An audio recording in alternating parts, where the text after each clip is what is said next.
Speaking about the opportunities in the auto gas industry, I think that if we look at the price of diesel and as well as the upcoming and inevitable deregulation of PMS, we would see that finding alternate fuel sources for fueling our cars and our vehicles is the only way to go.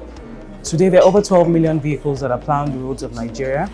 Over 40% of that's private use, 52% of that is commercial, and the rest is for government use and others.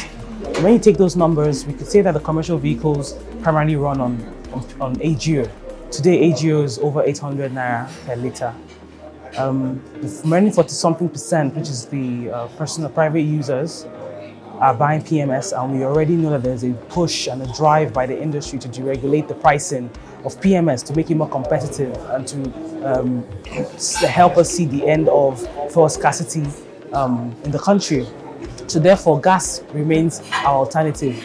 Throughout NOG 2022, we've heard the slogan, gas is the energy for today and gas is the energy for tomorrow, and that should speak volumes. We're going to see an increased investment in compression of natural gas, which would be CNG used as an alternative option to PMS and AGO in our vehicles. And if it is done right, if government policies support it, if we have the right fiscal policies in place, if we have the right sort of investment coming in, and we have pricing rights, if we have supply rights, supply of the raw materials, feedstock that's required, then we'll likely see a case where CNG will be cheaper than fuel and PMS and AGO combined, and obviously reduce our carbon emissions, while obviously increasing the opportunity that's there for even electric vehicles, because the electric the recharge stations have to be powered. They need electricity, so gas is going to fuel that. Gas is also going to drive the movement of vehicles.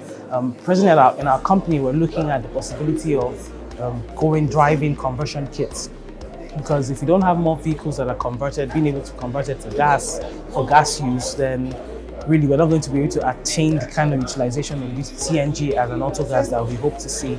I think that it's an exciting time for the Nigerian oil and gas industry, that we as a country and a continent are defining what the energy mix means for us, and we've declared the next 10 years as a decade of gas. The government is putting its money where its mouth is with the National Gas Expansion Program, which also attracts funding through CBN. It also has the auto gas policy, where they've made certain commitments about converting over 1 million cars over a period of time, and then also backing it up with some funding. But of course, there's more to be done, but then the private sector can key into these bold government policy statements that have already been put in place to see how they benefit from it. We see some people coming in, but we need more people who are able to take that leap of faith, come up with the innovative solutions, both for powering our economy through gas, as well as fueling our vehicles through gas.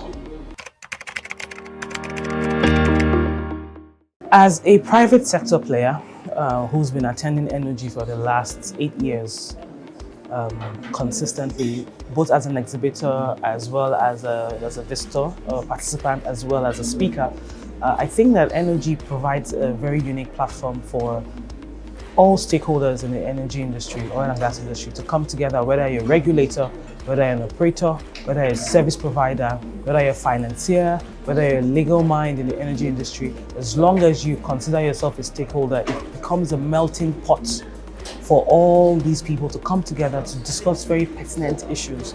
Another thing that makes energy very interesting is the compendium that comes out of it, the communiques, where there's certain action points that are derived from all the various discussions that take place over the 3-day period, and that obviously attract, monitored, and by the next energy, one can hold the various parties accountable.